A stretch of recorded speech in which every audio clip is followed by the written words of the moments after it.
can't start this with any sort of upbeat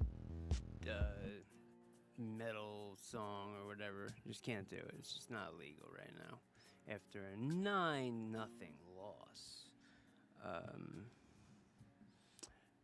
For some reason, this is so fucked up. I was setting up to record, and I wanted to share my Twitter or X account, some videos that are on there from today, which I'll do through YouTube now that I realize. Oh, did it log me out of YouTube too? So for some reason, when I opened up my you guys don't care, but I opened up my program and it said that my browser blocked my microphone and my camera. So I opened up another browser, Microsoft Edge, and I went to go log into X, and I couldn't figure out my password for my my Devil's Joint account. So I reset it. So then I go back to my other browser, Brave. I fixed everything. After a few minutes, I figured out how to fix all that, and now it has me logged out, so I can't pull that browser up. I can't pull up X on my browser. Well, I guess I could pull up X and not log in. Let me see if I can do that.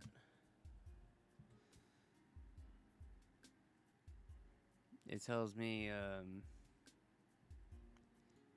sign in with Google. How about I sign in with Google? Let's see how that works.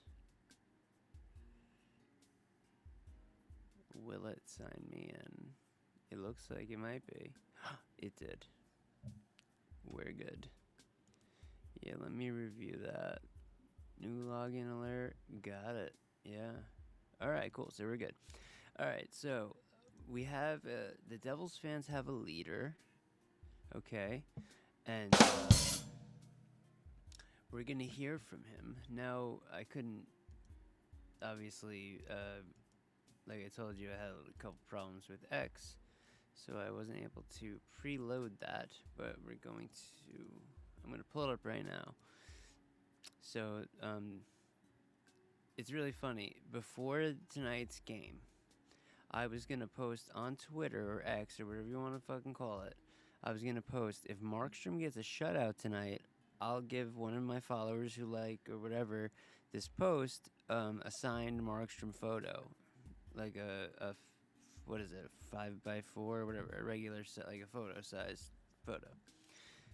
And I have it, so I don't mind giving it away. It's worth nothing. I'm not disparaging someone who would win it, whatever. Whatever. Anyway, so the outcome of the game is I'm speechless. I'm actually speechless. All right, so let's pull up my X account. I'll just block myself for now. Let's watch. This is our leader. It's ruining the joke. The New Jersey Devils fans' fearless leader attempts to calm us down. For audio people only, watch your ears. The change has to come now! Now! Now! Now! Now, I posted this video. I wrote, Lou Lamoriello was an institution. He was more than a mere mortal man. I probably could have said mere mortal, right? I think I got my English fucked up there. But let's watch a little bit just to see. Lou Lamoriello, for Devils fans, is a god. He gave the devil. He was the personification of an organization in one person. He did everything. He could do everything, and he did them all well. And the Devils and the Devils fans were extremely lucky to have him. So let's watch just a minute of this. It's only a minute long. General manager and the president of the New Jersey Devils, Lou Lamoriello. This is from when he had 1,300 wins as a GM with the Islanders. I think that's where this came from. The general manager and the president of the New Jersey Devils, Lou Lamoriello. Got to ask, first of all, how you're feeling. Are you happy? Whenever you're winning like this, I guess you have to be happy. Lou Love hearing Lamoriello's that. status as one of the greatest architects in NHL history has long been secured. As he gets a hug from President General Manager Lou Lamoriello, who deserves so much credit for putting this team together. Through 28 years and 3 Stanley Cup championships as the general manager of the New Jersey Devils, 3 seasons with the Toronto Maple Leafs, and now at the helm of the New York Islanders, sustained success has been a hallmark of Lou Lamoriello's storied career. For over 3 decades, those winning ways have resulted in 1,300 regular season victories, making him just the 3rd GM in NHL history to reach that historic benchmark. Congratulations, Lou Lamoriello, on 1,300 career regular season wins. That's just General man- that's just a cool little montage that I guess the Islanders made. I think that was great. I said here that, you know, John McClane, we love him, but Lou Lamoriello is not in the Devils' Ring of Honor. We got, you know, John McMullen, Jacques Lemaire, Sergei Brylin. I was thinking Larry Robinson should go in there, but Johnny Mac was picked. But what about Lou? Right now, the Devils need Lou in front. They need an injection of Lou. Hold on a second. I'm blocking myself still. I forgot that that was up. They need an injection of Lou Lamoriello, okay? We need it. And I know that sounds gross, but you have a dirty mind. And I do too, because that's why I'm assuming you think that way. But that's besides the point. What I'm trying to say is, imagine it was Lou Lamoriello Ring of Honor night, and this Devils team had the balls to disrespect the legend, especially Devils legend, Lou Lamoriello. How if they dare to disrespect him by not playing 60 full minutes of fucking fearless hockey, I might, if that would happen, let's say that happened, I might at that point have to like become a fan of another team. That sucks, by the way, because if you leave your team, because I've seen it before, people have actually left their teams after 20-something years. You cannot go to a team that's, you know, probably a cup contender. You're not allowed to do it. If you don't know the rules, new hockey fans, you can't just say if your team, you know, like for instance, what's a team that was really good that isn't as good anymore? Damn, right now, like in the East, every team is pretty good. All right, we'll go back in the past, just so it's something that I'm a little more familiar with. The Islanders in the 80s were dominant, right? The Islanders and the Oilers, but the early 80s were the Islanders, so they won 80, 81, 82, and 83. Now, in 84, they also went to the Cup. They lost. All right, wow, still 5 Cups in a row. Big fan. 3 years later, let's say you said, you know, this team sucks, man. I'm not feeling this. I'm gonna become a Calgary fan, and then, you know, the Calgary Flames, they won the Cup in '89. Like, you can't. That's not allowed. At that point, you would have to, you know, Pittsburgh sucked at that time. Chicago sucked. You would have to be be a fan of one of those teams, or you could have even no, not in '89. The Devils were a good team. The Devils started in 1988, and from then until 2012, when they were in the Cup Finals, the Devils were dominant every season. They weren't always in first place, but they were never in last place, and they made the playoffs all but 3 times in that span. So, what kind of book am I I'm sitting here. This is so odd. It's just so odd. Things. I got my hand down to my right, and I know if you're listening, believe me, I'm going to let you know what's going on. And I'm just like, I have a bin like on my right side on the floor. So I'm like leaning on it with my hand while I'm talking, and there's a book there. So I was just like feeling the pages of the book while I was talking. And this is the book, 2002-2003 New Jersey Devils Media Guide. Now, these things are amazing. First of all, I'm bringing this to the next game so I can get. I'm gonna and Don. I know Don LaGreca had nothing to do with the Devils, work wise at this year, but I'm gonna have Don and Dano sign this for me because Don LaGreca was a Devils fan. He's always been since they came to New Jersey. So I'm gonna get them to sign this. This is a Stanley Cup season media guide. Now, media guides were always great because they updated everything every year, and they went to the smallest things like this page, Devils by number, and at from 2003 and earlier, it tells you, like, for instance, no one can wear 26 anymore, so that ended, right? So before Eliash, though, you had Christoph Oliwa, Jason Smith, Peter Stastny, which was a big number, 26, Tommy Albaline, Al Stewart, Chris Chikaki, Andy Brickley, Rocky Trottier, and Mike Kitchen all wore 26. And then from 2003, I'm gonna give you the retired numbers. From 2003, and before, Martin Brodeur, ward number 30, Chad Erickson, Roland Mellinson, Chris Terreri, Elaine Chevrier. I always forget how that name is said. Elaine Chevrier? Whatever, I can't say his name. And where did I go? 3. And Ron Lowe. Let's go to 3 and 4. So 3, there's only 2. Dave Hutchinson and Ken Danico. Dave Hutchison, not Hutchinson. And now Scott Stevens, of course. It's funny because I just got a couple of cards, some old Devils cards from the early 90s, and I got a couple of Miles O'Connor cards, and he's actually the name right here. So we got Scott Stevens, then before that, I didn't even know about this one. Miles O'Connor, Sergei Starikov, and then Eric Weinrich actually wore that number. I didn't realize that. Jamie Huscroft, Gord Mark, and Bob Lorimer. And let's go to number 27. It's funny because a lot of people wore 27 after Niedermeyer retired.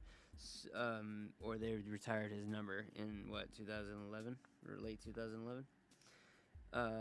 But this is 2003 and earlier. Scott Niedermeyer, Perry Anderson, Dave Marcinshin. I can't say that. These aren't the craziest names in the world either. But for some reason, I can't say them. Randy Velichek, Kirk Muller. Kirk Muller wore 27. Yeah, as a rookie. Larry Floyd and Dwight Foster. It sounds like a bunch of boxers. I just saw Jim Dowd. Yeah, number 28's got a couple of good ones. Rafalski, Kevin Dean, Brian Sullivan, Claude Vilgrain, if anyone remembers. Jersey Jimmy Dowd, Miles O'Connor, Lee Norwood, Bob Suave, Yuli Heimer, Gary McAdam, and Mike Moore. 89. It's funny, 89, 93 on here. Alexander Mogilny and Doug Gilmour. Oh, by the fucking way,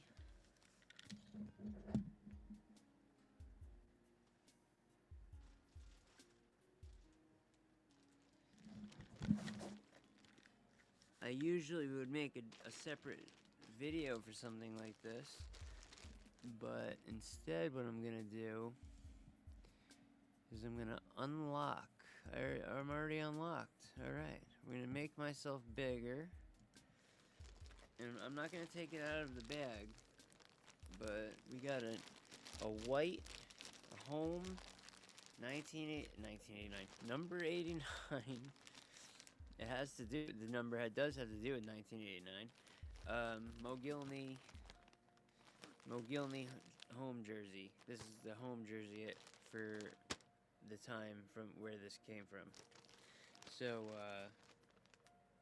the Devils, and I often state this fact, but sometimes some people haven't heard it.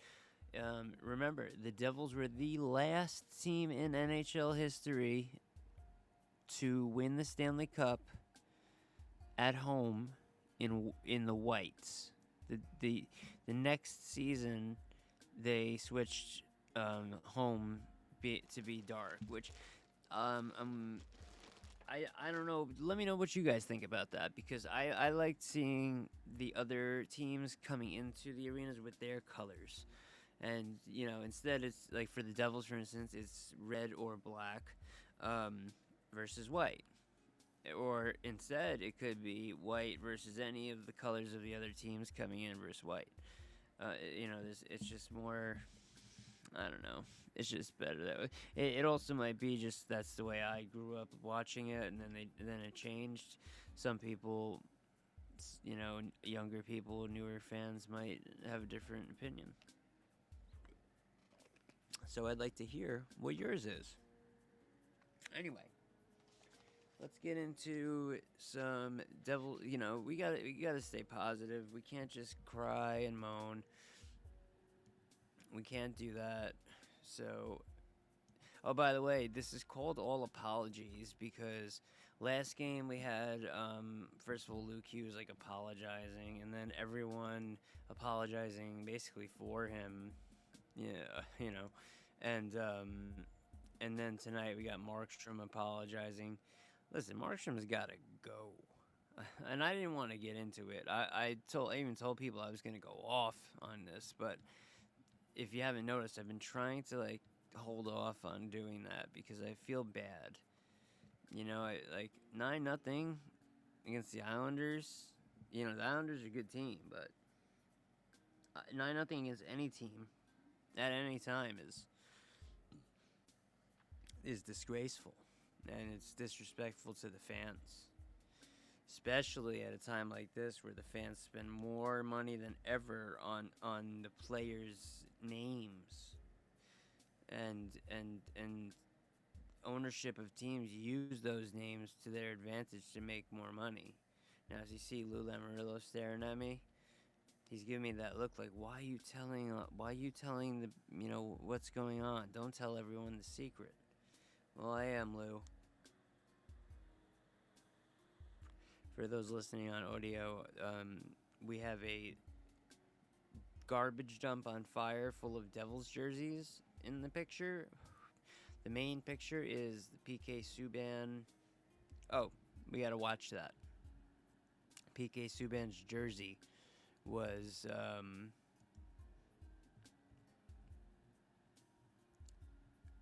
thrown on the ice. So let's watch that video. Alright. Back on Long Island. We mentioned there was a Devils jersey thrown on the ice here on Long Island. Upon further review, that is the PK Subban special. But they must be listening they must be watching the broadcast. Back on Long A PK Subban special.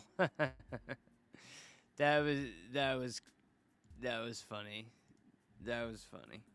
So the picture of that is the background.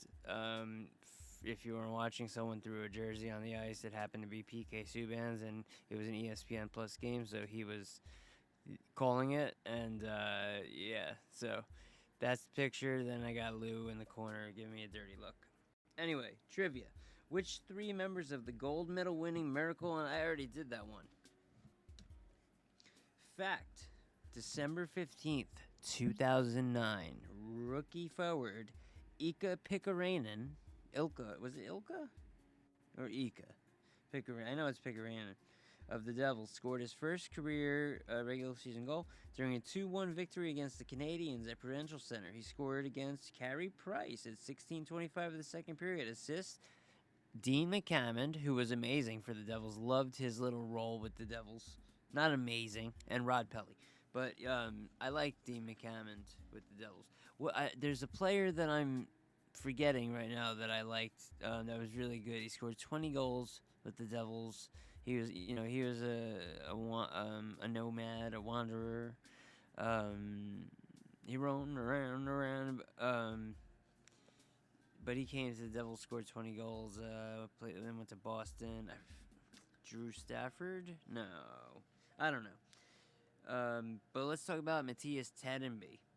Tdyk scored his first career overtime goal in a 3-2 victory against Carolina at Prudential Center. He scored against Cam Ward at 2:42 of overtime with assists from Travis Zajac and the Moose. Who's Moose? 5, 4, 3, 2.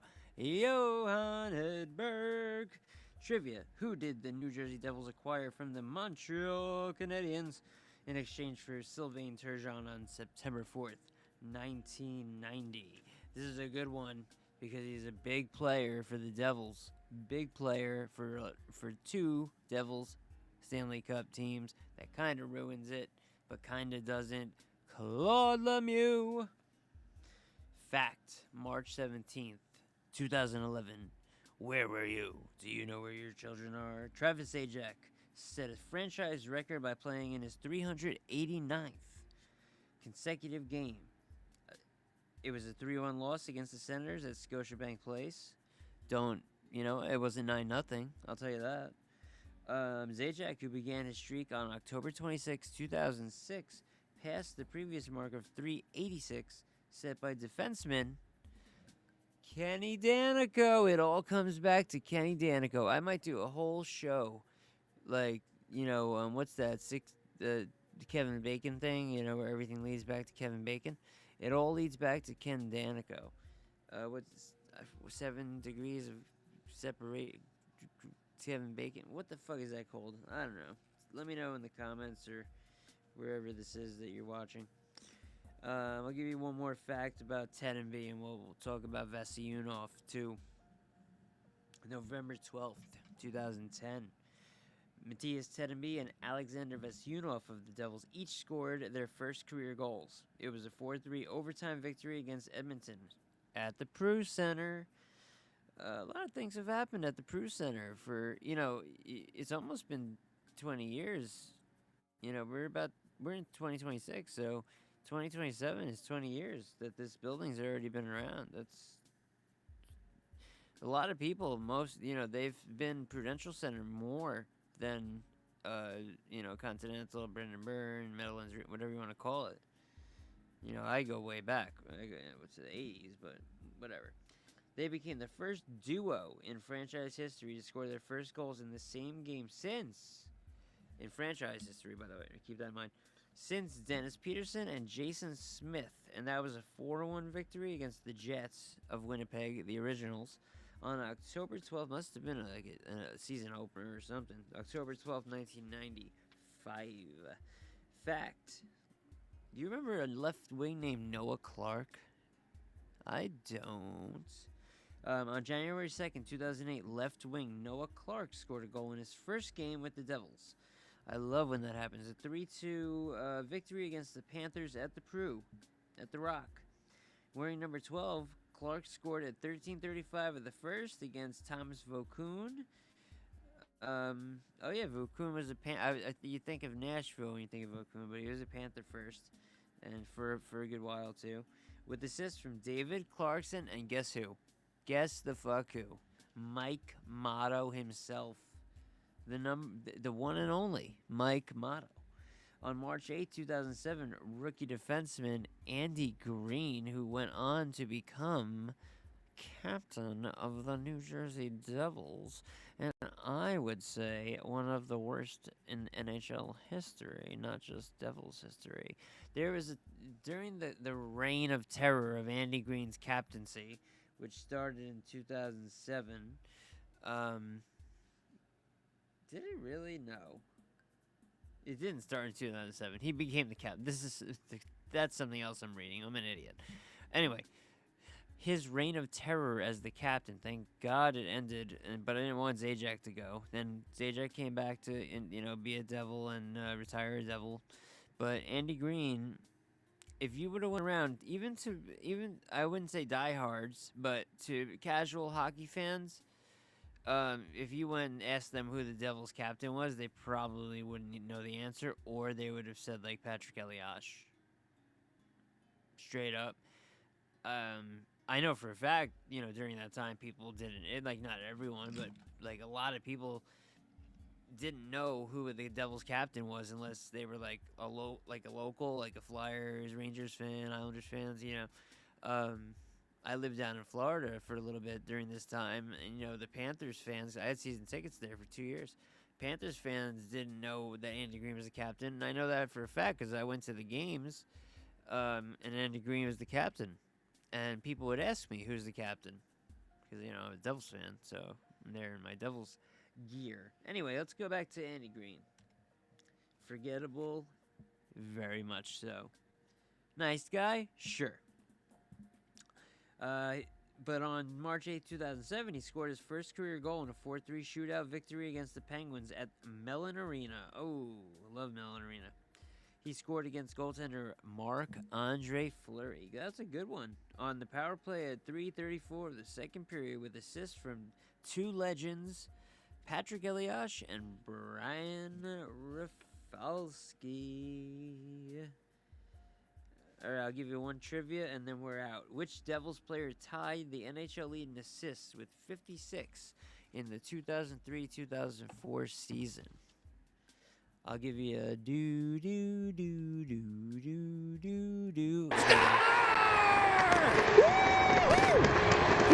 The answer, my friends, is Scott Goff. Let's hope things are better next time out. Maybe something will happen. Maybe trades will happen. Who knows? This has been the Devils You Know. Thanks for watching. I'll see you soon. Goodbye.